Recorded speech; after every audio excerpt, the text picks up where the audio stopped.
retrouve dans une nouvelle série de vidéos qui vont être consacrées à la révision des matières en classe préparatoire littéraire, mais également des matières littéraires au lycée. Il y a des gens qui m'ont demandé mais comment tu faisais pour réviser telle ou telle matière? Et du coup je me suis dit que j'allais vous donner toutes mes astuces, mes conseils et mes manières de faire que j'ai élaborées pendant ces 3 années de classe préparatoire. Ça va être une série de vidéos concentrées à chaque fois autour d'une seule et même matière. Et on va commencer aujourd'hui avec l'histoire. Je précise que ces conseils sont à destination à la fois des lycéens et à la fois des préparationnaires, mais qu'ils seront plus orientés vers les préparationnaires, puisqu'il y a une démarche qui est un peu différente. Au lycée, on est plutôt dans l'apprentissage par cœur, même s'il y a de la réflexion. En prépa, on va éviter d'apprendre 100 pages de cours par cœur, c'est même impossible en fait. Alors on va commencer tout de suite avec mes astuces, mes conseils en histoire, un gros morceau, une grosse matière qui fait peur à beaucoup de monde et qui moi-même me faisait très peur. En fait, l'histoire c'est une matière que j'aime beaucoup tout ce qui est historique. J'aime beaucoup les films, les séries historiques, j'aime beaucoup tout ce qui se passe dans le passé. Moi je suis plutôt quelqu'un du passé que du futur, mais je trouvais que cette matière était difficile dans la mesure où il fallait retenir plein de dates et moi les chiffres ça me passait par-dessus la tête. J'ai dû élaborer quelques stratégies pour m'en sortir en prépa et je vais vous en parler tout de suite. La première chose à faire dans toutes les matières, quelles qu'elles soient, que ce soit l'histoire ou autre chose, c'est de comprendre la logique du cours de votre prof. C'est-à-dire que chaque prof, pour chaque matière, va avoir une manière différente de procéder, de faire son cours et de vous y donner accès. Je prends l'exemple de mon professeur d'histoire. Lui, il avait un script pour ses cours qu'il imprimait et il nous faisait cours à partir de ce script-là. Et ce script, il le mettait ensuite disponible sur internet et on pouvait l'imprimer. Ce qui fait que si on oubliait quelque chose dans notre prise de notes, on pouvait toujours le retrouver dans le cours après à imprimer. Au début, ça me faisait un peu bizarre d'avoir un cours comme ça en doublon, mais très vite, j'ai adopté une manière de faire avec son cours à lui qui m'a permis vraiment d'évoluer et de progresser au niveau des notes parce que je me suis approprié sa manière de faire et du coup j'ai compris aussi quels étaient ses attendus par rapport à la manière dont son cours se présentait. La deuxième astuce que je vous donnerai, le deuxième conseil, c'est un conseil tout bête, mais c'est d'assister au cours. Ça peut paraître d'une évidence absolue, mais vous ne vous rendez pas compte de ce que vous gagnez à aller en cours. Déjà, vous allez avoir le professeur en présence, en physique, et le professeur apporte toujours de la nuance à ce qu'il met dans son cours internet ou à son cours papier. Il peut également répondre à vos questions, à vos incompréhensions, et il va formuler les attendus pour le prochain DS. Donc si vous n'êtes pas là, autant vous dire que vous loupez plein de choses, et que vous avez plus de chances de vous mettre le doigt dans l'œil le jour du DS. Puis surtout, quand vous assistez au cours, vous avez déjà une part du cours, au moins 50%, qui est engrangée dans votre tête. Parce que non seulement vous l'avez entendu, vous l'avez écouté, mais surtout vous l'avez écrit. Et la mémoire kinesthésique, vous allez voir pour les conseils qui viendront après, c'est ultra important pour mémoriser un cours aussi dense que ceux qu'on vous fait en prépa.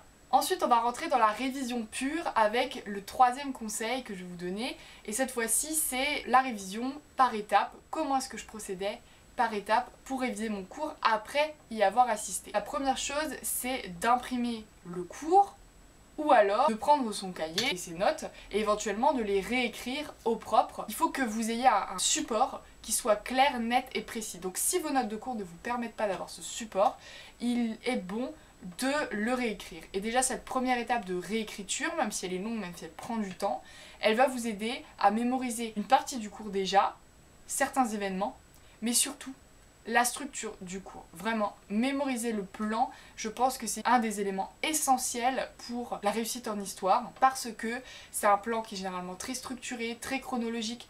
Je sais que mon professeur d'histoire, il structurait son cours comme une dissertation, c'est-à-dire que chaque chapitre était subdivisé en 3 grandes parties avec 3 sous-parties à chaque fois. On savait exactement dans quelle partie du chapitre on se situait avec le titre. Donc mémorisez vraiment les titres de parties, de sous-parties pour structurer votre cours à partir de cette première étape. Deuxième étape, relire ce cours, mais attention, vous allez en relire parcelle par parcelle. Il ne s'agit pas de relire la veille pour le lendemain tout un chapitre qui fait 100 pages. Ce n'est tout bonnement pas possible, c'est la meilleure manière d'en oublier les 3 quarts. Et encore, je suis gentille. Il s'agit de sélectionner 5 pages par 5 pages, maximum 10 pages par 10 pages. Moi je sais que Au-delà de 10 pages, j'avais une indigestion. Ça peut correspondre à un paragraphe, à une période, mais jamais un chapitre entier. Donc ça, c'est une première relecture que vous faites sans rien, les mains libres, face à votre feuille. Vous relisez pour vous replonger dans le cours. Et le même jour, juste après cette relecture, vous allez faire la troisième étape qui est les surligneurs. Vous munissez de 3 surligneurs. Alors moi je vais vous donner mon code couleur, mais vous pouvez l'adapter selon vos goûts. Moi je sais que je surlignais en bleu les événements, en jaune les personnages historiques célèbres et en vert les dates. Je reprenais mon cours imprimé et je surlignais chaque élément dans la bonne couleur, ce qui fait qu'à la fin j'avais un cours où vraiment je repérais les éléments importants. Ça me forçait aussi à faire une relecture plutôt, beaucoup plus minutieuse, qui rentrait dans les détails et qui me permettait donc de m'imprégner davantage du cours. En fait, c'est en passant et repassant sur le cours des dizaines, voire des centaines de fois que vous allez l'apprendre et que vous allez surtout vous l'approprier et vous approprier la réflexion, le mouvement du cours. Parce qu'il ne s'agit pas de recracher son cours par cœur, on ne peut pas apprendre un cours de 100 pages comme on apprendrait une fable de La Fontaine. Il s'agit de retenir ce qui vous paraît essentiel et ce qui va vous permettre de réfléchir après, à partir de ces éléments-là. Alors ensuite vient la quatrième étape de révision qui intervient plusieurs jours après le jour 1. Il ne faut pas non plus que cette étape soit trop éloignée du premier jour de révision. Ne vous affolez pas si vous ne parvenez pas à le faire le jour d'après ou le surlendemain. Par contre, c'est important de ne pas non plus trop en mettre dans sa tête d'un seul coup. Et donc là, il va s'agir non plus de relecture, mais de construction d'une fiche. La fiche ne sert pas qu'à relire, elle sert, en la faisant, à faire une synthèse du cours. Et en fait, cette synthèse, elle nous fait apprendre le cours et elle nous fait retenir sur tout ce qui est essentiel. Savoir synthétiser, c'est aussi savoir le contenu du cours.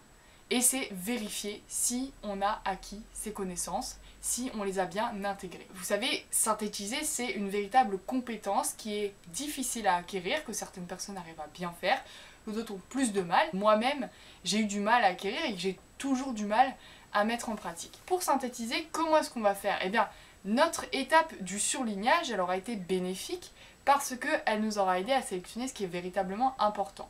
Dans cette fiche, qu'est-ce que je mettais? Tout d'abord, je mettais les titres de chapitres, de grandes parties et de sous-parties. Ça, c'est obligatoire. Je recopiais les titres en entier avec à chaque fois les dates auxquelles ça correspondait. Il fallait vraiment que ça, ce soit carré. Ensuite, à chaque fois, je faisais sur une ligne, j'utilisais des petites fiches Bristol. Un titre, ça prenait une ligne. Ensuite, je sautais un carreau. Et à partir du troisième carreau, je notais mes informations. Alors, comment est-ce que je notais mes informations? Eh bien, tout simplement, en une ligne, tenait une date, un événement, éventuellement un personnage important. C'est tout simple, parce qu'on a déjà fait notre travail de dissection avec notre surlignage à l'étape précédente. Donc je mettais la date en premier, toujours la date, d'une certaine couleur, donc par exemple en rouge.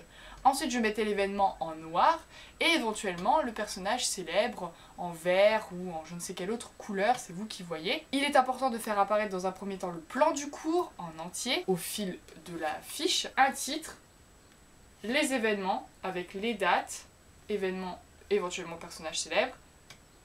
Et ensuite, on recommence avec le titre suivant, de la sous-partie suivante, etc., etc. Ça, c'est l'étape de la fiche et ça vous permet de synthétiser un cours de plus de 100 pages. En environ, moi j'avais réussi 5 fiches recto verso. Donc j'étais assez fière de moi. Alors ces fiches-là, en réalité, je les relisais assez peu. Mais c'était surtout le fait de les faire qui parachevait mon apprentissage. La cinquième étape, c'est une étape que vous allez pouvoir faire un peu à tous les moments de votre vie. Pour véritablement apprendre un cours et retenir ces éléments, il ne faut pas seulement mobiliser ces connaissances à un moment donné qui est le moment de la révision, le soir à 19h, parce qu'on a décidé qu'on allait réviser à cette heure-ci. Le but, c'est vraiment de systématiser la révision à des moments différents de la journée. Donc, par exemple, moi j'avais pour habitude de réciter certaines parties du cours sous la douche. J'essayais de me rappeler de certains éléments, j'essayais de faire des problématiques à partir du cours. Tiens, qu'est-ce qu'on pourrait nous demander sur cet événement-là? Tiens, dans quoi pourrait s'inscrire cet événement-là? Tiens, quel rôle joue ce personnage-là? Je le faisais dans des moments du quotidien comme me laver, me brosser les dents, me brosser les cheveux. Et ça m'aidait véritablement à faire revenir plus rapidement tous ces éléments dans ma tête et à ne pas les oublier. Grâce à cet exercice de réciter tout ce que l'on sait partout où l'on peut, on se rend compte de ce que l'on sait le moins et de ce qui a le plus de mal à rentrer dans votre boîte crânienne. Et c'est à ce moment-là qu'on peut vraiment cibler les éléments sur lesquels il va falloir qu'on travaille le plus. À l'issue de cette 5e étape, donc c'est encore un autre jour après l'étape de la fiche, on va passer à la restitution des connaissances et donc à l'entraînement. L'entraînement, c'est véritablement le meilleur exercice pour vérifier que vous avez bien acquis ces connaissances. Plutôt que de réciter votre cours bêtement, s'entraîner, déjà ça va vous préparer à la dissertation, au DS, à la réflexion, mais ça va aussi vous permettre de voir quelles connaissances sont véritablement restées et celles dont vous auriez eu besoin mais que vous avez oubliées. On s'entraîne sur des annales et le but c'est de construire des réseaux de connaissances, de mettre en perspective ces connaissances et de vérifier, comme je le disais, ce qu'on a oublié. Évidemment, le programme d'histoire change chaque année pour les préparationnaires. Pour les lycéens, vous pouvez tout à fait vous entraîner sur des programmes d'annales, là il n'y a pas de souci, c'est disponible sur internet et il y a des bouquins d'annales à la FNAC et compagnie. En revanche, pour les préparationnaires, moi je vous conseille de chercher des sujets chez les autres prépas. Je sais qu'il y a beaucoup de forums de préparationnaires et vous pouvez vous échanger comme ça les sujets. Il y a même des comptes Instagram qui partagent en story des sujets que tel ou tel prépa a fait sur tel ou tel thème. Ça permet vraiment d'envisager tout le spectre de sujets qui pourraient tomber possiblement le jour du concours et si vous déjà vous entraînez dessus durant l'année, vous n'arriverez que mieux préparé le jour du concours. Et c'est le but puisque vous êtes des préparationnaires. L'étape après, le DS. Qu'est-ce qu'on fait concrètement une fois qu'on reçoit sa copie et qu'on a sa note, peut-être un grand désespoir, mais après ce désespoir, il faut se relever et il faut reprendre sa copie. Ne vous braquez pas, c'est difficile d'accepter une mauvaise note, d'ailleurs je pense que ce serait sympa de faire une vidéo un peu plus philosophique sur le problème de la note. Je pense que le rapport aux notes est une question très intéressante sur laquelle on pourrait discuter pendant des heures, mais ce n'est pas le sujet ici, quoique. Donc voilà. Il faut reprendre sa copie et voir ce qui a péché. Est-ce que c'est au niveau de la problématique? Est-ce que c'est au niveau du plan? Est-ce que c'est au niveau de la réflexion? Est-ce qu'on a fait un hors-sujet? Il ne faut pas avoir peur de regarder ses erreurs. Et surtout, regardez les remarques de vos professeurs. Souvent, ils vous font un corrigé détaillé. Comparez votre copie avec leur corrigé, avec les remarques qu'ils ont mis au sein de votre copie. N'hésitez pas également à regarder les copies des autres camarades. Alors certes, les bonnes copies, c'est ce qu'il y a de plus intéressant à regarder, mais n'hésitez pas aussi à regarder les copies de vos camarades qui ont eu la même note que vous, ou aux alentours de votre note, ou même des copies un peu plus basses, pour voir ce qu'il ne faut pas faire, ou ce qu'il faut éviter de faire, et ce vers quoi il faut tendre. Voir ce que d'autres sont capables de faire, parce que c'est aussi face à eux que vous allez concourir. Alors, ce sont des gens de votre classe, donc globalement, on essaye d'avoir un esprit d'entraide.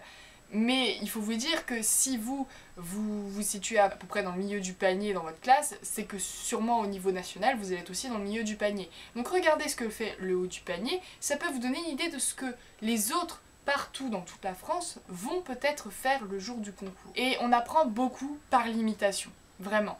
Donc n'hésitez pas à lire et relire d'une part les annales de l'ENS pour voir ce qu'ils attendent, donc les rapports de jury, et corriger de vos enseignants les copies de vos camarades. 3 choses qui pour moi sont essentielles pour s'imprégner de ce qu'il faut faire. Je vous ai parlé donc de toutes mes astuces, tous mes conseils pour augmenter en histoire et ça a vraiment marché, hein. J'ai commencé en Cagne avec un 12 je crois, j'ai terminé l'année à 15 et en Cube j'ai terminé l'année à 16. En Cagne j'ai eu 19,5 en histoire, c'était ma meilleure note. En Cube, j'ai pas encore regardé mes notes d'ailleurs, donc il faudrait que je le fasse, ça fait 1 an quand même. Mais j'imagine que j'ai une bonne note vu que j'ai été admissible. Ah oui, ça aussi, grande importance, même si le programme ne vous intéresse pas ou vous intéresse moyennement, faut pas vous décourager et faut essayer de trouver un intérêt à chaque chose. Moi j'ai éprouvé beaucoup d'intérêt pour le programme que j'avais en Cagne qui portait sur la Chine.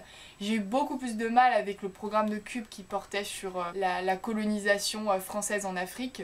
C'est un thème qui m'intéressait absolument pas et pourtant j'ai trouvé quelques touches d'intérêt par-ci et par-là et ça m'a pas empêché de vraiment avoir une vision globale du cours à la fin de l'année et de vraiment m'investir. Je veux terminer cette vidéo par les points importants à faire attention en histoire spécifiquement. Chaque matière a ses points d'attention sur lesquels il faut vraiment être vigilant. D'abord, en histoire, il faut absolument éviter de plaquer toutes ces connaissances. Même si vous avez une vision globale du cours, même si vous savez ce qui se passe chaque année, à chaque date, chaque moment, on ne peut pas en fait mettre 100 ans dans une copie. Ce n'est tout bonnement pas possible. Ça vous prendrait beaucoup trop de temps, vous n'avez que 6 heures, alors 6 heures ça peut paraître énorme comme ça, mais en fait vous n'avez pas le temps de tout raconter en 6 heures. Et puis surtout il y a énormément d'éléments qui seront hors sujet, il faut sélectionner.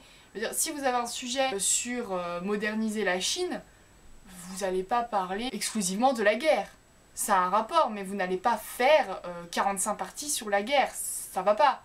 Et vice versa, si vous avez un sujet sur la guerre en Chine, les conflits en Chine, d'une telle période à une telle période, vous n'allez pas parler de la manière dont la Chine se modernise de telle période à telle période. Si en plus ça rentre même pas dans la période. Si la période qui vous est donnée c'est de 1842 à 1911, vous n'allez pas parler du communisme en 1949. C'est hors borne, c'est hors sujet.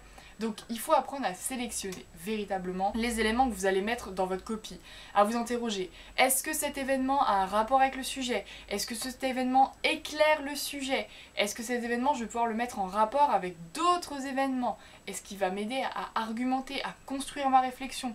Il ne s'agit pas de recracher son cours, il s'agit de sélectionner les informations. Montrez véritablement que vous réfléchissez et que vous n'êtes pas qu'un automate qui récite son cours à la manière d'une fable. En histoire, il faut aussi veiller à être le plus précis possible dans ses dates. Alors, évidemment, il y a des moments où on va plutôt dire à la fin du 19e siècle, au début du 20e siècle, mais il y a des moments très précis où il y a un événement qui se déroule une journée, il faut être en mesure de pouvoir dire le jour, la date, le mois, l'année.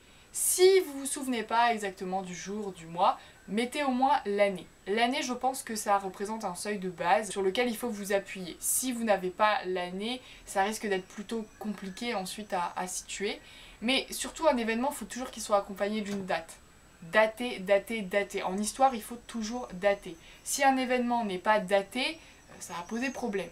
C'est comme le commentaire littéraire. Si un événement cité est cité sans procédé littéraire, ça va pas. Si en histoire un événement cité est cité sans date, ça va pas non plus. On peut pas le situer. L'histoire, c'est des dates. Il faut dater, l'essence même de cette matière. Enfin, il faut aussi expliquer et justifier chaque événement mobilisé dans l'argumentation. Donc ça va avec l'idée de sélection des événements. Pour un sujet comme moderniser la Chine, on peut parler de la date de 1846 comme étant la date de la première concession britannique à Shanghai, et il faut justifier pourquoi est-ce qu'on a mobilisé cette date dans le cadre du sujet. Et bien dans le cadre du sujet, ça marque cette première concession britannique, l'arrivée des Occidentaux en Orient, et ces concessions occidentales vont créer de véritables enclaves de modernité en plein les métropoles chinoises, et elles vont commencer à instiller ce mouvement moderne en Chine, dans une Chine qui est à l'époque à 80% paysanne, agricole et donc très peu moderne. Voilà pour ce que j'avais à vous dire à propos de l'histoire. Alors n'hésitez pas vous aussi si vous avez des conseils à donner à vos camarades en commentaire. Si vous avez des questions aussi, n'hésitez pas par rapport à cette matière, aux exigences qui sont attendues pour le concours. Quant à moi, je vous retrouve dans une prochaine vidéo. Je reviendrai avec d'autres vidéos révision très prochainement. Je vous dis à bientôt.